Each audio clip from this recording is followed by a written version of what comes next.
할렐루야. 아멘. 오늘 말씀의 제목은 지나치게 머리 쓰지 말자입니다. 중세 유럽에서 콜레라라는 전염병이 유행할 때였습니다.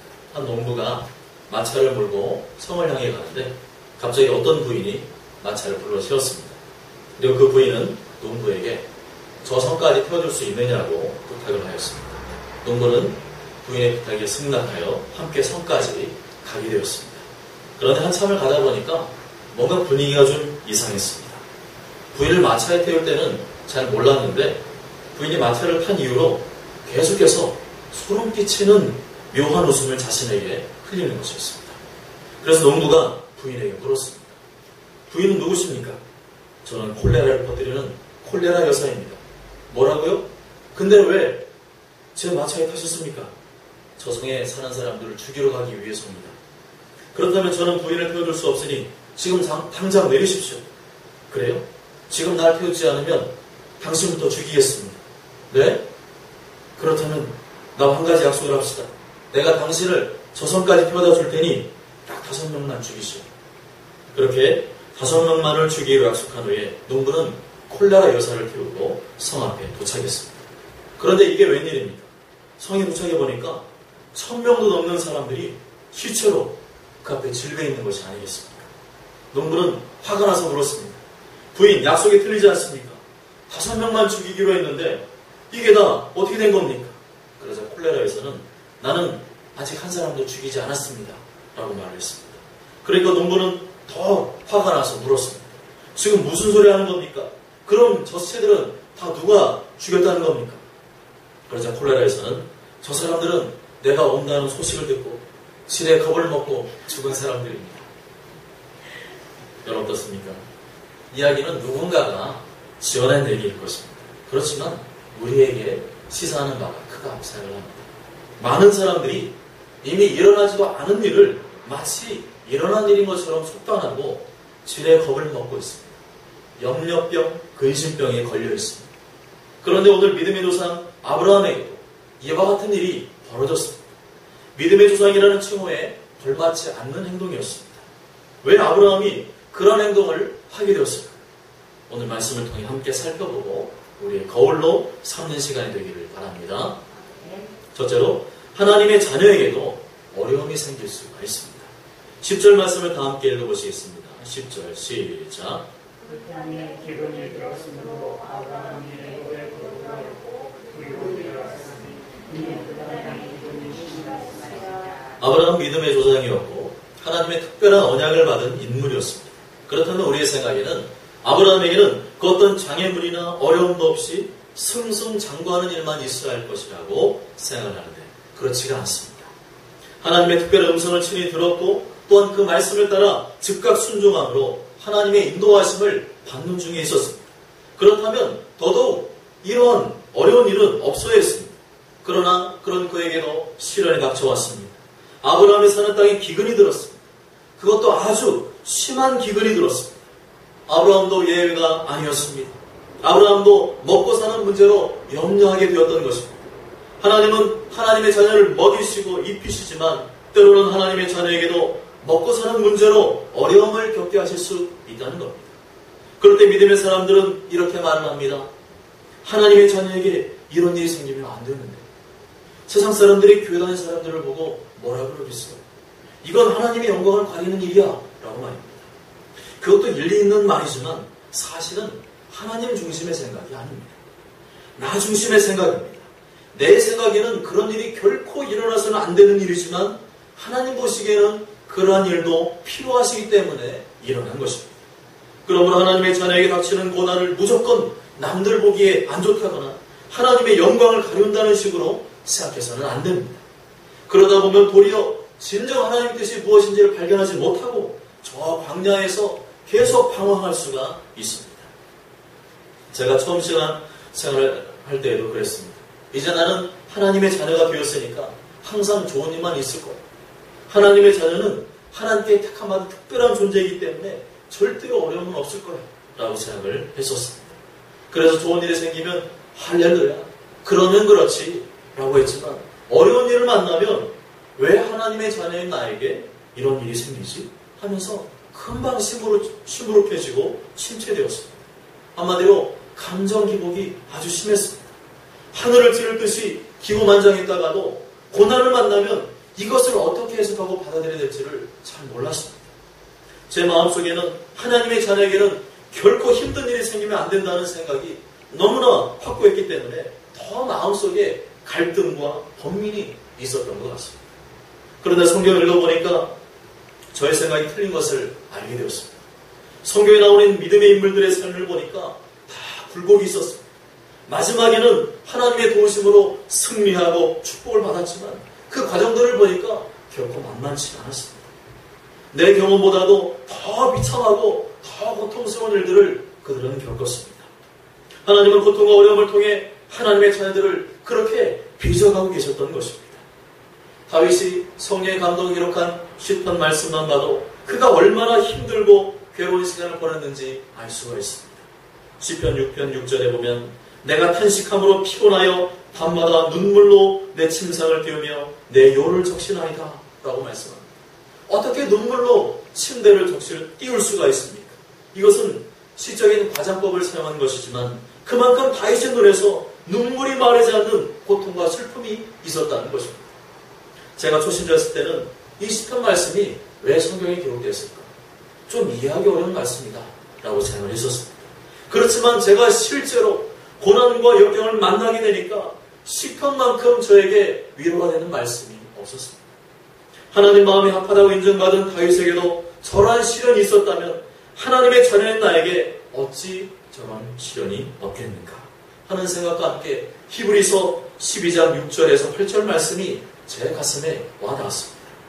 주께서 그 사랑하신 자를 징계하시고 그가 받아들이시는 아들마다 측직질하심이라 하였으니 너희가 처음은 징계를 받기 위함이라. 하나님의 아들과 같이 너희를 대우하시나니 너희 아버지가 징계하지 않은 아들이 있으리요 징계는 다 받는 것이거늘 너희에게 없으면 사생자여 치는 아들이 아니니라.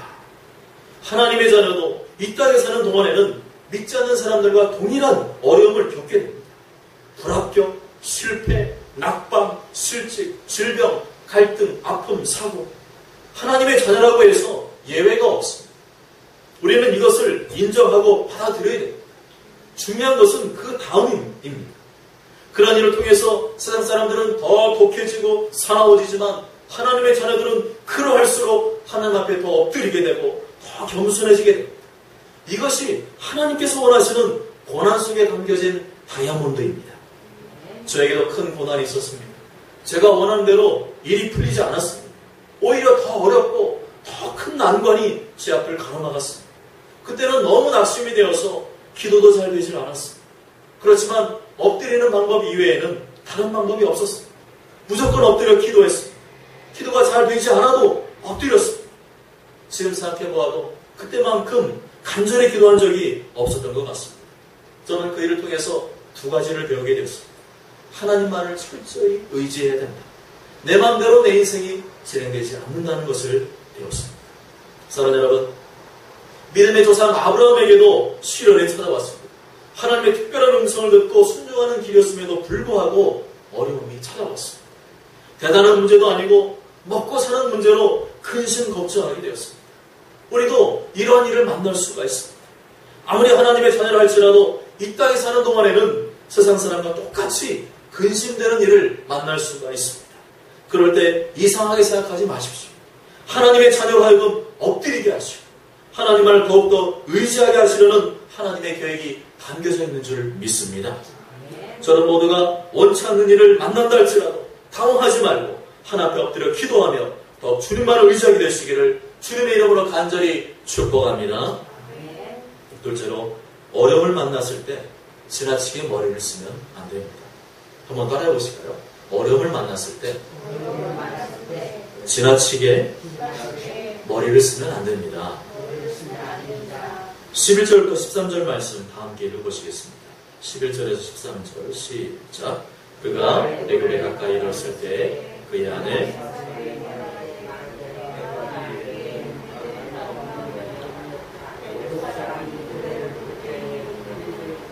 그의 아내라 하여 나는 죽이고 그대는 살리리니 원하건대 그대는 나의 노이라 하라. 그러면 내가 그대로 말미암아 안전하고 내 목숨이 그대로 말미암아 보존되리라 하니라. 아브라함이 사는 땅에 기근이 들자 아브라함은 기근 문제를 해결하기 위해서 여러 가지 궁리를 했을 것입니다. 그런데 오늘 본문에서는 아브라함이 하나님 앞에 기도했다는 말씀이 나오지 않습니다. 예배드렸다는 말씀도 나오지 않습니다. 굳이 그런 말씀이 필요하지 않기 때문에 기록하지 않았을 수도 있겠지만 오늘 20절까지 말씀 보게 되면 전반적으로 아브라함은 신앙적으로 문제를 풀어나가려고 하는 의지가 보이지 않습니다. 문제의 시작은 여기 있다고 생각합니다. 어떠한 방법을 택하든지 그것은 본인의 자유이지만 하나님의 사람으로서 어려움을 극복하는 첫 번째 열쇠는 하나님 앞에 엎드리는 것임을 잊어서는 안 됩니다. 이것은 하나님의 자녀로서의 정체성입니다. 더욱이 내 신앙이 느슨해져 있는 찰나에 어려움을 만나게 되었다면 신앙생활의 게을렀음을 회개하고 돌이키는 방법이 선행되어야 합니다.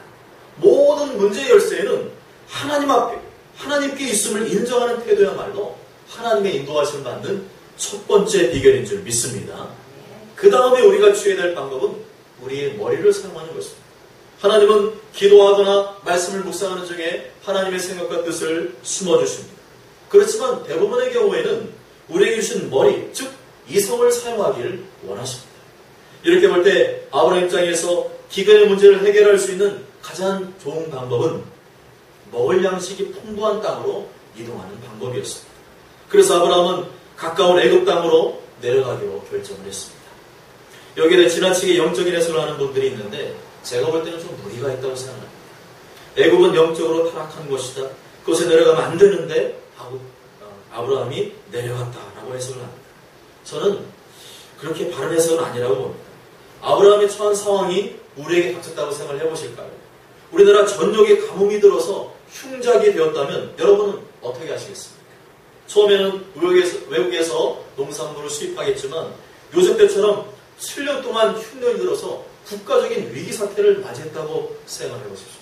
여러분은 어떤 방법을 택하시겠습니까? 아마 많은 사람들이 다른 나라로 떠나는 방법을 택할 것입니다. 아니면 죽어도 우리나라에 죽겠다는 방법을 택할 수도 있습니다. 그것은 자유입니다. 그럴 수도 있고 아닐 수도 있습니다. 이것은 무슨 죄를 짓는 차원이 아니기 때문입니다. 중국 땅에 왜 탈북자들이 많습니까? 북한 땅에 먹을 게 없으니까. 자유와 억압을 피하기 위해서 탈출한 겁니다. 그것을 보고 그들을 정죄할 수 있습니까? 정죄할 수 없습니다. 우리가 북한에 살고 있다면 우리도 충분히 그럴 사람들이기 때문입니다. 마찬가지로 아브라함이 애굽으로 내려간 것을 정죄할 수 없습니다. 아브라함도 먹고 살기 위한 방법으로 선택한 것일 뿐이지 그것은 죄 짓는 것이 아니었습니다.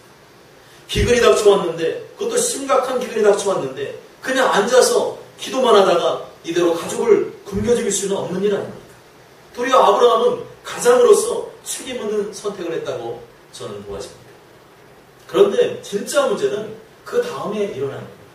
애굽에 내려가서 식량을 구했다는 것은 좋은 것인데 아브라함의 마음속에 두려움이 있었습니다. 13절 하반절 말씀 보면 원하건대 그대는 나의 누이라 하라. 그러면 내가 그대로 말미암아 안전하고 내 목숨이 그대로 말미암아 보존되리라 하리라. 아브라함 보기에 자기 아내는 너무 아름다웠습니다. 사라의 나이가 결코 적지 않았음에도 불구하고 그 미모가 출중했었던 것 같습니다. 그런데 이것은 아브라함 혼자만의 착각은 아니었습니다. 아브라함의 예상대로 14절과 15절 말씀을 보면 애굽 사람들과 고관들이 입이 마르도록 그 미모를 칭찬했습니다. 아브라함 애굽에 이르렀을 때 애굽 사람들이 그 여인이 심히 아리따움을 보았고 바로의 고관들도 그를 보고 바로 앞에 칭찬함으로 그 여인을 바로의 궁으로 이끌어들인지라. 그런데 아브라함은 그 이전에 이렇게 될까봐 고민이었습니다. 이렇게 될까봐 두려웠습니다. 11절과 12절 말씀 보면 그가 애굽에 가까이 이르렀을 때 그 아내 사라에게 말하되 내가 알기에 그대는 아리따운 여인이라 애굽 사람이 그대를 볼 때 이르기를 이는 그의 아내라여 나는 죽이고 그대는 살리리니. 이미 일어난 일이 아닙니다. 그냥 자기가 예측하고 예상했더니 그런 일이 벌어졌을 때 그런 걸 생각하니까 두려운 마음이 찾아온 것입니다. 아브라함은 애굽에 들어가면 양식을 구할 수 있다는 것과 자신 아내가 너무 아름답기 때문에 바로 왕이 자기 아내를 첩으로 삼기 위해서 자신을 죽일 것이라고 하는 두 가지 예측을 하였습니다. 실제로 이 두 가지는 아브라함의 예상대로 적중했습니다. 이것은 기도로도 알 수 있겠지만 하나님이 우리에게 주신 머리로 연구하고 궁리를 하면 충분히 예측할 수 있는 그런 문제입니다. 어떤 사람은 무조건 기도만 하면 된다고 하는데 그것은 하나님도 잘 모르고 성경도 잘 모르고 하는 소리입니다. 그런 사람 치고 주변에서 좋은 소리 듣는 사람 별로 못 봤습니다. 바른 신앙관이 아니기 때문에 우리는 하나님이 하실 일과 내가 해야 할 일을 잘 구분해야 합니다. 하나님이 하실 일을 내가 하려고 해서도 안 되고 내가 할 일을 하나님께 또 맡겨도 안 됩니다. 우리는 하나님과 함께 일해야 합니다. 미국의 릭 워렌 목사님은 이렇게 말했습니다. 우리의 책임은 파도를 만들어내는 것이 아니라 하나님이 이 세계에서 어떻게 일하고 계신가를 살펴보고 그 역사에 동참하는 것이다. 세들로 교회는 결코 파도를 만들어내려고 하지 않는다. 그것은 하나님이 하실 일이고 우리는 하나님 우리에게 보내주시는 파도를 식별하기 위해 애써왔고 그 파도를 타는 법을 배워왔다라고 말입니다. 우리는 하나님께서 파도를 일으켜주시도록 기도를 해야 됩니다. 그 동시에 하나님 보내주시는 파도를 예측하고 그 파도를 잘 탈 수 있는 여러 가지 세상의 방법과 기술들을 익혀야 합니다. 이러한 관점으로 볼 때 아브라함이 예측한 것은 지극히 상식적인 것이었습니다. 우리는 이에 대해서 아브라함을 비난할 수 없습니다. 그런데 여기서 문제는 아브라함은 두려움에 빠졌습니다. 자신의 아내를 첩으로 빼앗기는 문제보다도 자신이 그런 일이 벌어지면 죽을 것이라는 두려움에 휩싸였습니다. 아브라함은 이 일을 모면하기 위해서는 딱 한 가지 방법 외에는 없다고 생각을 했습니다. 오라건대 그대는 나의 누이라 하라. 그러면 내가 그대로 말미암아 안전하고 내 목숨이 그대로 말미암아 보존되리라. 아브라함이 사라에게 거짓말하라고 사주한 것입니다. 그런데 여기서부터 문제가 꼬이기 시작했습니다. 그 전까지는 별 문제 없었습니다. 아브라함은 창세기 11장 29절에 나와 있는 대로 원래부터 우리는 사촌지간이니까 내 누이라고 말하라고 꼬드긴 겁니다. 어떻게 보면 맞는 말이지만 편법입니다. 결혼하기 전에는 사촌 오빠 동생 지간이 맞죠. 그렇지만 지금은 엄연히 결혼한 부부 사이입니다. 혹시 오해하실까 말씀드리지만 당시의 친족 간의 결혼은 지리적 문화적 여건상 어쩔 수 없는 그런 결혼의 형태였습니다. 아브라함은 이렇게 자신의 머리를 지나치게 사용했습니다. 아브라함 마음속에 있던 두려움이 아브라함 생각을 지배한 결과 정도에서 빗나가는 생각조차 합리화시켰던 것입니다. 이러한 연약한 모습이 우리에게도 있습니다. 앞날에 대한 두려움이 우리의 마음을 사로잡기 시작하면 그때부터 타협하기 시작합니다. 현실이 그런데 어떻게 말씀대로 사냐며 반문하고 따지게 됩니다. 만약 여러분 중에 이런 생각을 가지고 계신 분이 있다면 아브라함이 잘못된 길로 걸어가는 것처럼 그 길로 따라가고 있음을 명심하시기 바랍니다. 이렇게 아브라함이 앞으로 닥칠 문제를 예측하는 것은 좋았습니다. 그런데 그것을 스스로 모든 것을 해결하려고 하다 보니까 자신의 머리를 의지하게 되었고 거짓말마저 합리화시키게 되었습니다. 그 결과 어떻게 되었습니까? 처음에는 좋았습니다. 바로왕이 내 아내를 준다고 하니까 좋아가지고 양과 소와 노비와 암순아기와 낙타까지 선물로 주었습니다. 그때는 아브라함이 속으로 할렐루야 했을 겁니다. 그런데 그날 밤 집에 돌아가서 아브라함 마음이 어땠겠습니까? 번민과 후회와 내가 정말 못쓸 짓을 했구나 이런 생각들이 자기를 짓눌렀을 것입니다.